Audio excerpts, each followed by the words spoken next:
Nothing is permanent का क्या मतलब होता है, ये आज की इस वीडियो में सीख लेते हैं। नथिंग इज परमानेंट का मतलब होता है कि कुछ भी स्थायी नहीं है, कुछ भी परमानेंट नहीं है। यानी कि हमारे जीवन में जो सुख दुख आते हैं वो भी परमानेंट नहीं है। अगर हमारे जीवन में अभी सुख है तो हो सकता है कभी दुख आ जाए, और दुख है तो हो सकता है कभी सुख आ जाए।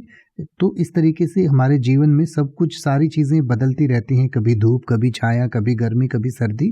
तो जीवन में कुछ भी स्थायी नहीं होता, इवन जीवन भी स्थायी नहीं होता।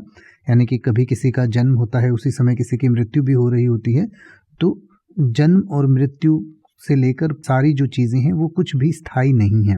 तो उसी के लिए कहा जाता है नथिंग इज परमानेंट, यानी कि कोई भी चीज़ ऐसी नहीं है जो परमानेंट हो। जैसे कि आप ये कहें कि कुछ भी स्थायी नहीं है, इसलिए उन चीज़ों को छोड़ देना ठीक है जो आपके काम की नहीं है। तो आप कह सकते हैं nothing is permanent, so it's okay to let go of things that no longer serve you.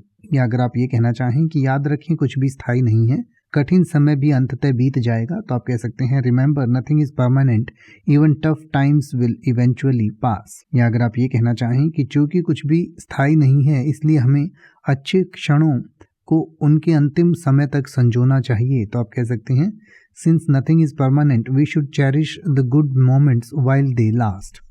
अब आप किसी भी वर्ड का मतलब हिंदी और इंग्लिश में YouTube पर सर्च कर सकते हैं, आपको मेरी वीडियो मिल जाएगी जिसमें आप बिना किसी फालतू बकवास के सीधा उस वर्ड का मतलब समझ पाएंगे। तो ऐसी ही वीडियोस को देखते रहने के लिए चैनल को सब्सक्राइब करें और बेल आइकन को प्रेस करें।